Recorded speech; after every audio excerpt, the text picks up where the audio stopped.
Ladies and gentlemen, Wizards of the Coast did it. Round of applause. They beat the scalpers, everybody. Let's take a look on Twitter, or as some call it, X. Goblin enjoyers, we're blown away by how excited you are all for the Secret Lair Commander deck Goblin Storm. Pause. In case you didn't know, this upcoming Monday at 12 Eastern Time, 9 Pacific Time, there will be a Secret Lair deck. And it's a cool deck for people that are into goblins. I love red. I love mono red. I don't love mono red goblins. But you know what else is cool about it? It has $250 of reprints in a $150 deck. What else is cool about it is that these decks always sell out. They always perform well over time. I'm talking money-wise. I'm talking they appreciate in value. It is an easy tendies event. Scalpers are on high alert for the easy tendies of the Goblin Secret Lair deck coming out Monday. Okay, unpause. Back to reading the announcement from Wizards of the Coast. To help ensure that as many of you as possible can add these silly little gobbos to your collection, we are limiting purchases to one per customer while supplies last. Thank you for your enthusiasm about the deck, and we look forward to getting these goblins into the world on Monday, May 18th at 9 a.m. Pacific Time. There we go. That's the announcement. The scalpers have been defeated, everybody. We can rest easy knowing that instead of being able to buy 2 or, heaven forbid, 5 at a time, the scalpers and the evil people can only buy 1, which means that the normal good people that haven't sold their souls to the devil will be able to get more of them. Very cool. Why did Wizards of the Coast make this announcement? Well, it is a goodwill play, but unfortunately for Wizards of the Coast and for any company that's a for-profit organization, you can never read a goodwill play as just a goodwill play. There's something else going on, right? There's profit motive. In case, it's a meme, but in case people don't know, Wizards of the Coast is part of Hasbro, which is a publicly traded company, and they have a fiduciary duty to their stockholders to raise profits, to make more money. And no, not every individual decision is scrutinized under that lens, but it could be. And many of the decisions that Wizards of the Coast make are scrutinized under the lens of, hey, is this going to make us more money? Not necessarily just right now. You don't have to just focus on profits right now, but at least in the long term, but hopefully also right now, will this make us more money? And so when they do something like this to fight the evil scalpers, we have to ask ourselves and ask Wizards, why are you really doing this? Because yes, it's a goodwill play, but is this goodwill play going to make you more money? And that's the question. And that gets into the core of what Secret Lair is, what these Secret Lair Commander decks are. I mean, there's so many weird things to talk about with this, right? Like, why are there $250 worth of reprints in a $150 deck? Why don't they do print to demand? Why are they limiting it even though they just want to make money? So why don't they just have no limits and the first scalper can buy them all, then they can just be done, right? These are all interesting questions, and that's what we're going to kind of explore today. By the way, my name's Nick. I run this channel, and you should subscribe. All right, back to it. So let's start with print to demand. Why don't they do print to demand? Well, print to demand is a logistical nightmare. It just is. To have printers on standby for what might be a lot of demand or might not be very much demand, Wizards is planning sets years ahead of time.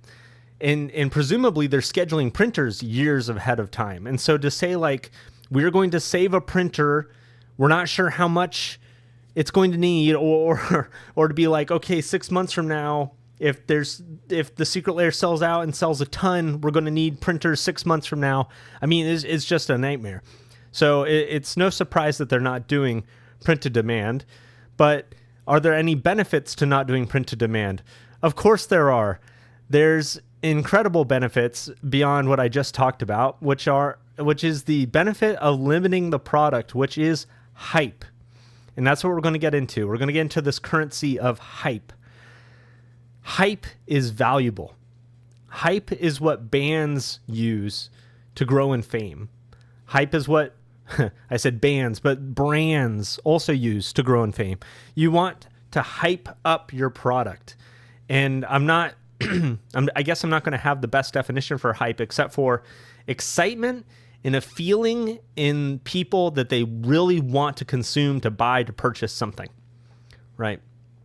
So there's lots of industries where they limit supply, whether it's artificially or in a real way, but it just happens to work out for the benefit. And in all those industries, there's scalpers, right? So you think about bands, you think about concerts and concert tickets, and scalpers who buy the tickets and presumably are going to sell them and make a profit off of them.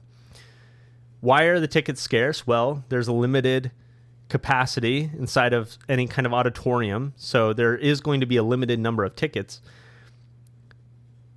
The question is, though, is that if your band is getting super hyped, why don't you get a bigger stadium? It's hype. If you can, let me be super clear, because I think I'm just getting ahead of myself a little bit. When tickets sell out, they're scarce, and people want them more. People want them more because there's less of them. And so if a band can get coverage or press of look at the line outside because there's this many people trying to get tickets, that is the kind of currency that a band wants to get. It's the hype. Back to Secret Lair. Secret Lair, if it can sell out quickly, and if there can be people freaking out on Twitter, and there can be enough people that get excited about this product, whether they're disappointed or happy about it, it's hype.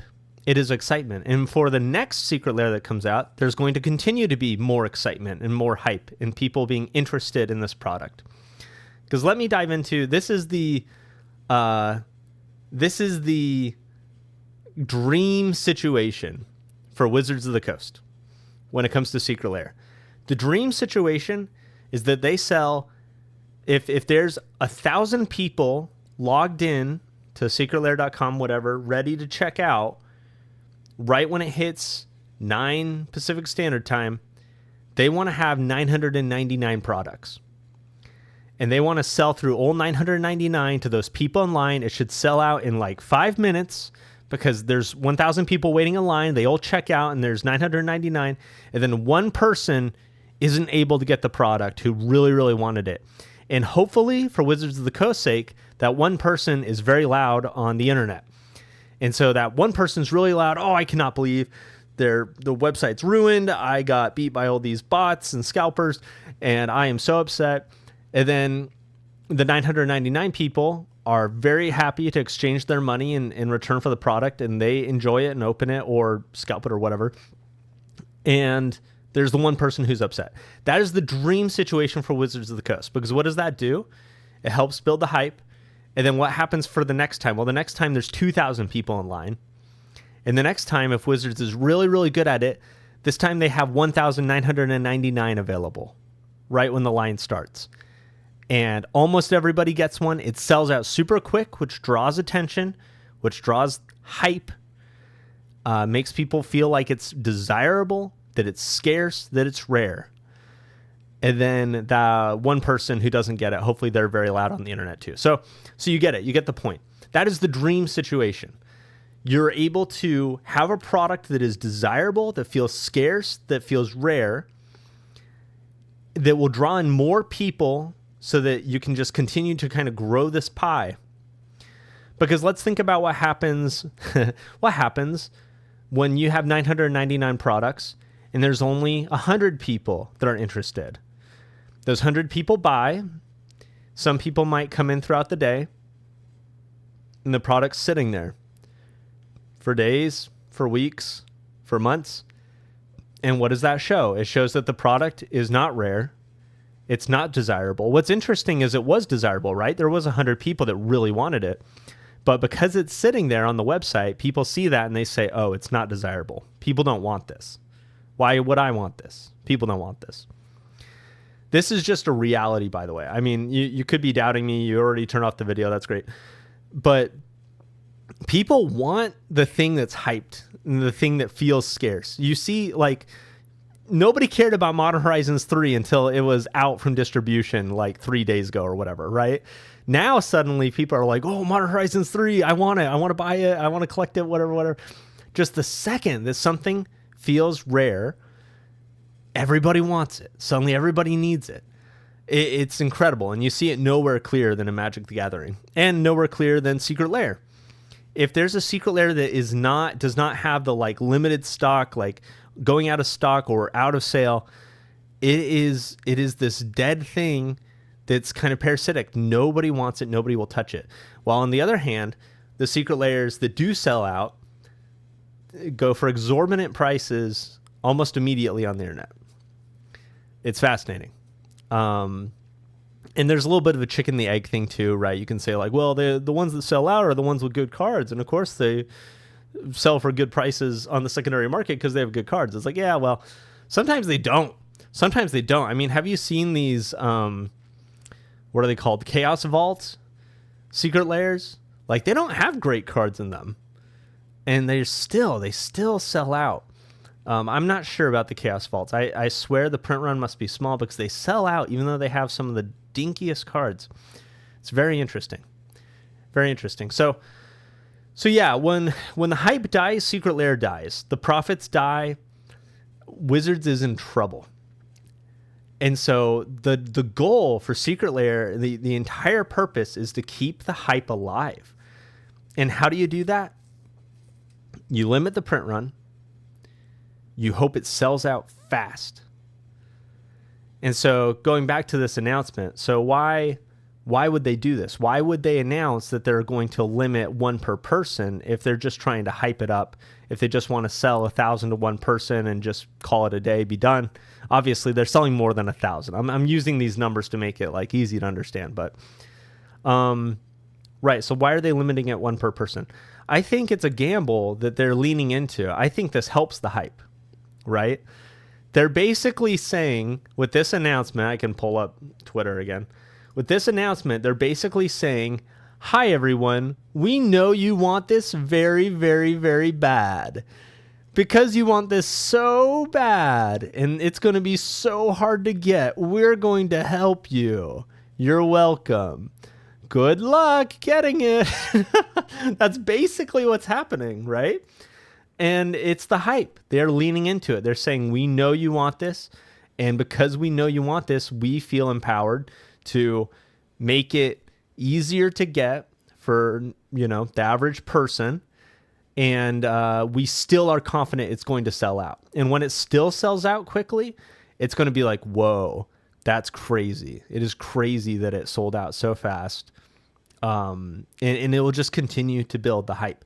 They've done a great job with this for the commander decks, right? There's a legacy now. I mean, some of the commander decks haven't been as great, but there's this history and this legacy of commander Secret Lair decks selling out, being very valuable, being worth way more than the $150 or whatever it costs for you to get it off the shelf. So they're doing good, Wizards. You're doing good. I'm proud of you, whatever that's worth. Thanks for watching. And like I said earlier, you should definitely subscribe. Let me know in the comment section if you agree. And thanks for being here. We'll see you later.